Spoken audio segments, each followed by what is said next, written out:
One day we're on Twitter and come across this picture. A new ocean is forming in Africa. A 35-mile crack opened up in Ethiopia in 2005. Wait, what? The African continent is breaking apart? No way, this can't be real. Or is it? So we went down a rabbit hole. What is happening here? Does this massive crack actually exist? Over the course of the last 6 months, we tried to uncover the truth. And ultimately, we decided to make the journey to this place ourselves. I'm walking on the edge of a new forming ocean, of a splitting continent. Turns out the story of how and why and where Africa is literally breaking is even more fascinating than we could have ever imagined.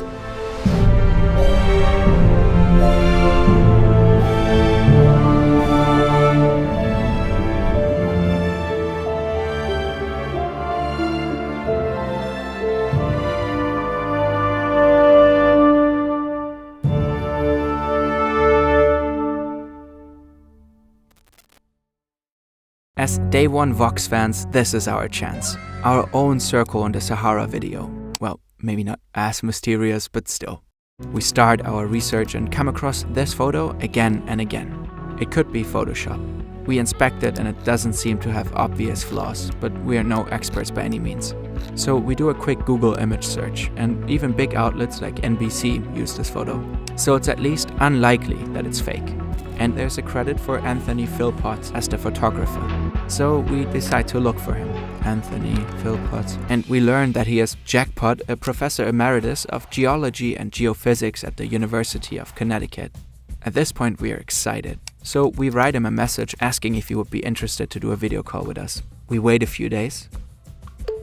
And Professor Philpotts really answers and he says, no. Okay, let's move on. Even though Philpotts doesn't want to talk to us, he writes in his email that he is indeed a photographer and that he took the photo in the Afar region of Ethiopia. So the picture is real. But what's the Afar region? The crack is located here. We find out that it's often called Dabahu Fissure because it indeed opened in 2005 when the volcano Dabahu erupted. This eruption must have been quite powerful. On a website we read, when erupted, the Afar's camels and goats were swallowed by huge flame sand ash.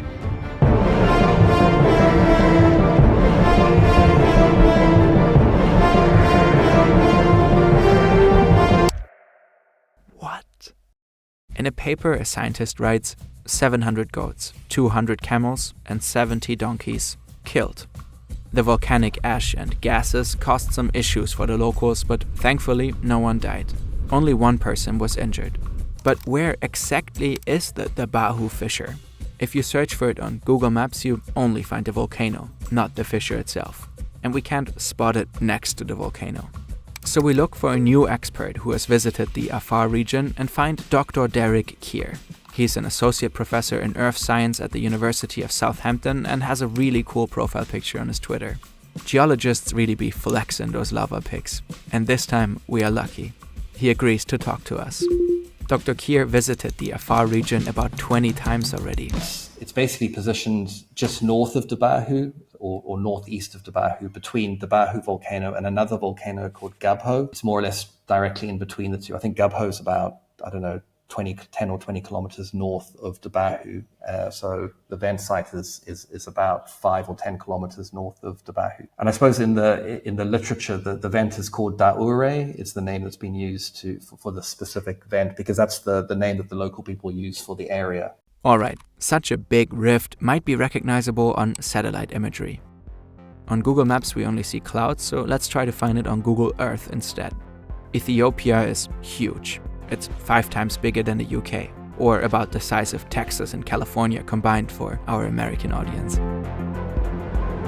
Okay, here's the Dabahu volcano. A little more north. Got it. Just to watch it on Google Earth, ain't it? We want to know more about this eruption and the opening of the vent fissure, and we kinda want to see it in real life. So we search for ways to visit it. But it isn't exactly a walk in the park. It's It's in the middle of an active volcano territory. After a while, we come across Action Tours, who offer a trip to the Dabahu fissure. Okay, but who could fly to Ethiopia for us and go to this place? Naturally, as YouTubers, we never really leave our mom's basements. So, enter Vali.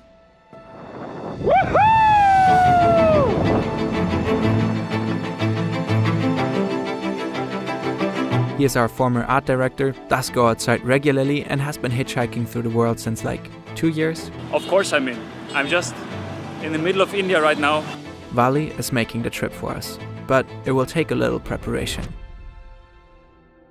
If you travel a lot, staying connected wherever you are is a must, whether it's video calling your family or watching your favorite YouTuber before bed. But dealing with local SIM cards in each country can be a real hassle. For your next trip, get an eSIM from Sally. It works just like a physical SIM card, but it's digital, giving you instant access to mobile data wherever you go. Sally offers hundreds of flexible data packages in over 180 countries and 8 regions around the world. And the best part, you manage it all in one app.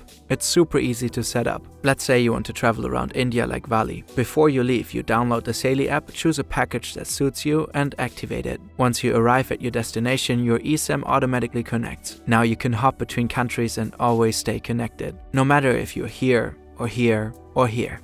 If you want to try Sally, scan this QR code or visit sally.com/ferntv and use the code ferntv to get 15% off your first purchase. We can highly recommend it. Let's jump back to Vali and his journey to Ethiopia.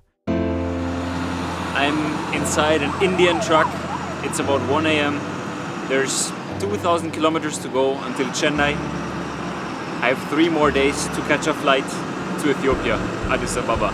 And since there might be more people watching than I'm used to, I might want to do something about this travel goatee thing. Hi guys. Let's go to Africa. On July 17th, Vali takes the plane from Chennai to Addis Ababa.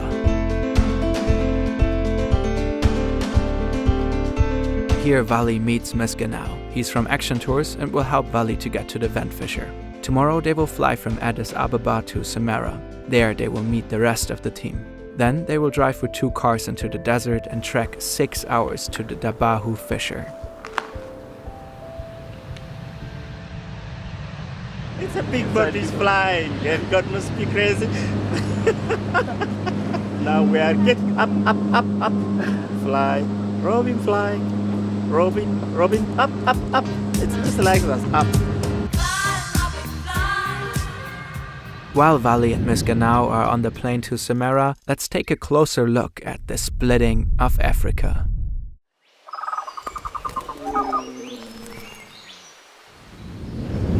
The surface of our planet is always changing. The formation of our continents as we know them began hundreds of millions of years ago with the supercontinent Pangaea. It was gigantic and encompassed almost all of Earth's land masses, and it was surrounded by a global ocean called Panthalassa, until Pangaea had an existential crisis and fell apart. The shifting of the continents started slowly, 1 millimeter per year, and then picked up speed. This can be compared to the tearing of a rope. It may start slowly, but the last rope fibers suddenly tear very quickly. The tectonic plates can reach speeds of up to 20 millimeters per year. That is quite fast and roughly the speed of your fingernails growing. When the plates move apart, the Earth's crust becomes thinner, a basin forms, until the Earth's crust breaks. Instead of seconds like in our visual, this process takes a very long time. It took over 40 million years for Africa and North America to separate. And right now, deep down, it's happening again.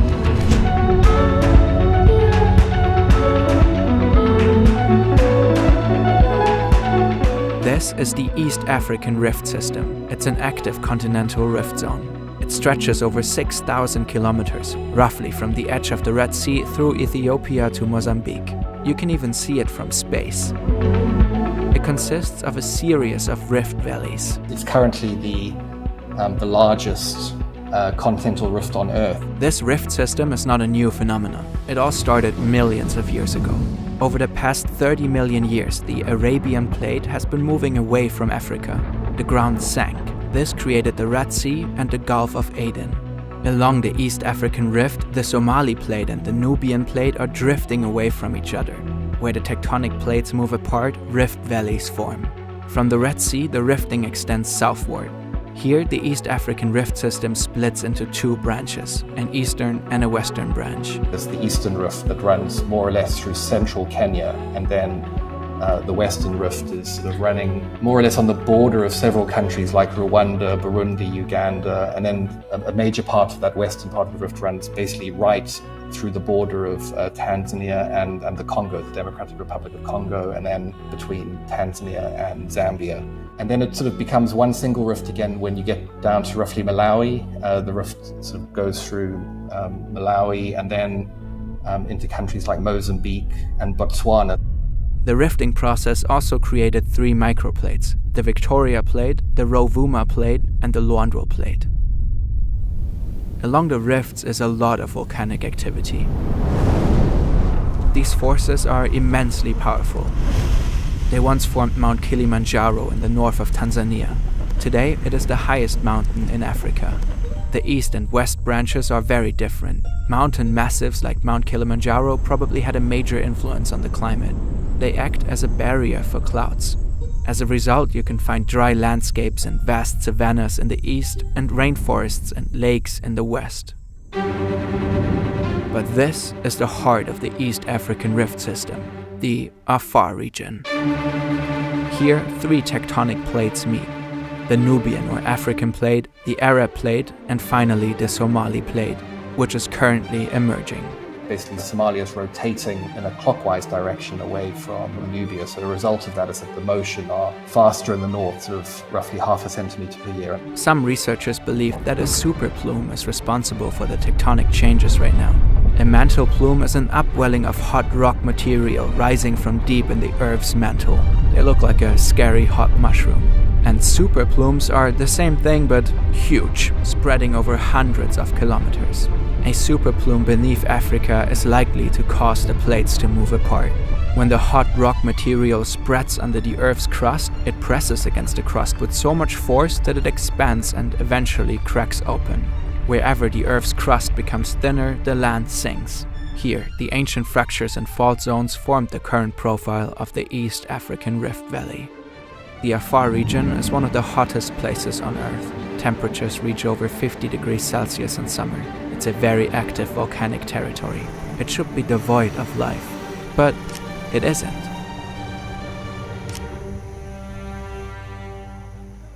After a few hours through the desert, we've reached the first town, the first village, Teru, in the middle of the plain deserts. So it seems we have reached some kind of tourism office and they're having a meeting. We have to wait until they're done with their meeting.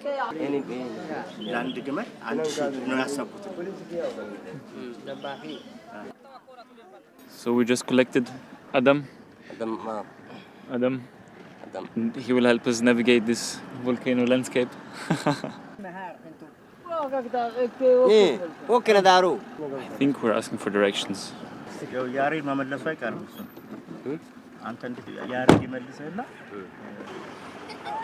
Car is getting fuller. It's a huge news here. 5 years ago, there was no road for the vehicles. It was only trekking, about 6 hours trek. Very monotonous, exhaustion, full of exhaustion. But now they told me they have off-road like this. So the walk maximum is about 30 minutes. Oh. So 30 minutes of walking? Nice today. No way. It's a huge news. Life is easy now. Man, I was so ready to trek for 6 hours. No 6 hours. Yes. No need to trek. Yeah. It's good news. Hours you can discover this area. The tour goes on. Vali and the Action Tour team have reached their destination. We're seeing how far we can actually get towards the volcano. They set up camp for the night and trek the last meters to the fissure. Young men with Kalashnikovs walk with Vali. Sorry, whoever has to censor out all these weapons. Ethiopia is torn apart by internal conflicts and ethnic tensions. Tigray borders the Afar region. A brutal, deadly 2-year civil war began here in 2020 and spread to the surrounding regions. human rights violations and conflicts continue to this day. Carrying weapons has therefore become an essential part of daily life for many inhabitants of the Afar region. Now there are only a few meters to go. They're just standing on the edge of the fissure. Whoa! Oh, what? Take care! Antarctica! Don't go to the tip. Okay? Don't go to the tip.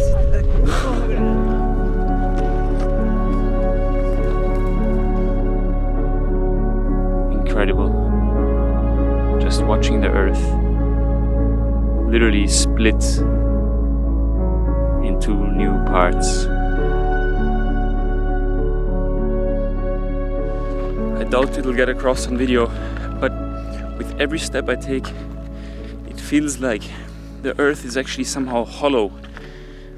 It makes a hollow kind of sound, and everything vibrates if anyone around me takes a step.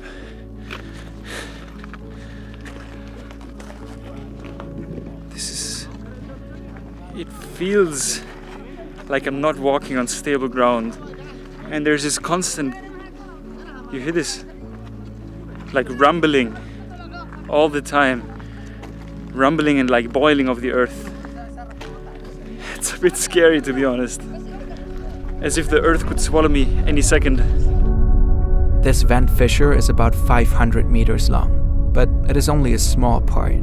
What you can see from above is the 60-kilometer-long dike of solidified magma formed in the rift. The 60-kilometer crack is visible with using some satellite remote sensing techniques called INSAR. Basically, it's a technique that looks at the difference between two radar satellite images that were collected before the dike and after the dike, and is able to measure the ground motion that's been caused by the diking. You see evidence that either side of the rift have separated by about 8 meters or so. Vali is standing at the birthplace of a new ocean. In 5 to 10 million years, a new sea will form here. The water will rush through the region and make its way. It should more or less go right through where the vent is, because that is on the boundary between the two plates. The dike and where the vent is on the boundary between the Arabian plate and the Nubian plate. For the first time in human history, people can document how a new ocean is born. Countries like Uganda and Zambia could one day have their own coastlines, but that's far from certain. Dr. Keir says it's possible that the forces won't be strong enough to split the continent completely. In Afar, the thinking is basically that the Red Sea should continue a little bit further south into most of Afar, and then Afar will become part of the Red Sea, and ultimately you'll have a much bigger link between the Gulf of Aden and the Red Sea. Neither us, our children, or their children to the power of X will witness what will actually happen.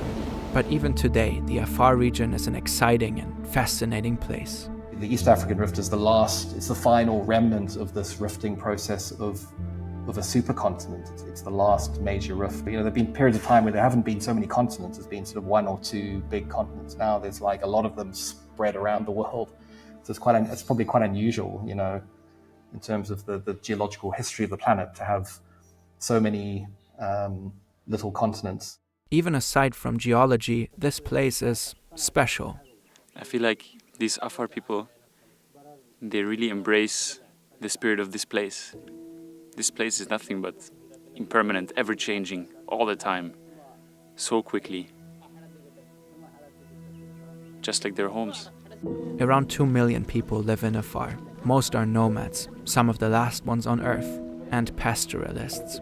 They often live from their goats, camels, and from trading salt. Afar does have towns and cities, but most of the people that live in the towns are from people from neighboring neighboring areas, basically, that they come there to work and run hotels and restaurants. I mean, there are some Afar people that do that as well, but the majority are actually living in the countryside, living a traditional lifestyle. And they have, their own language, which is different from other parts of Ethiopia, and they have their own dress. They dress more kind of similar to people from Arabia. During his travel to the fissure, Vali met some locals and had the opportunity to see how they live. It's goat's butter.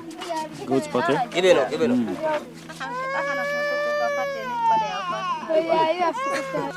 Time to get shiny.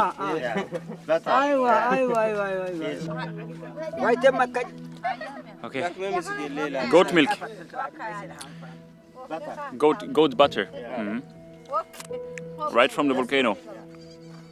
A little bit sour. It was boom, boom. And those big stones, rocks, have been just shoots like flying star to another mountain direction. That time when it erupted, there were Afar goats here. They were just swallowed by the fire, and they were all dead. Thankfully, the Afar people has never been victimed, but their animals have been okay, fired by that volcano. Every day I come here, I see changes.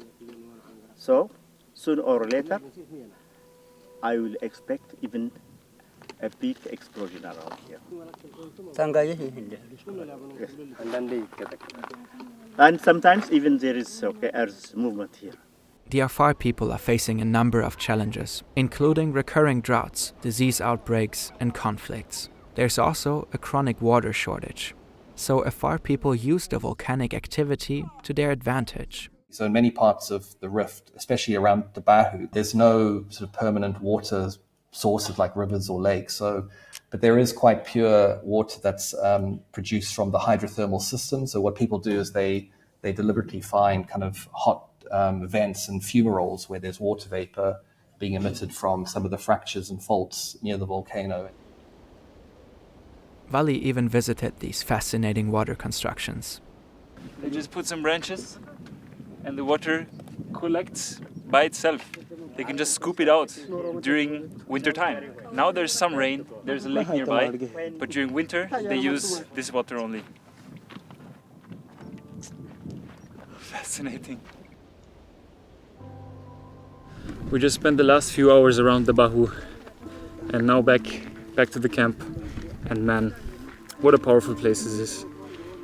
It marks the splitting of a continent, the formation of a new ocean, and much closer to home, much closer to humanity, the playground and oasis for the local Afar nomads. I'm so grateful that I get to be here. Probably less than a handful of outsiders have ever set a foot here. Well, I'm so grateful.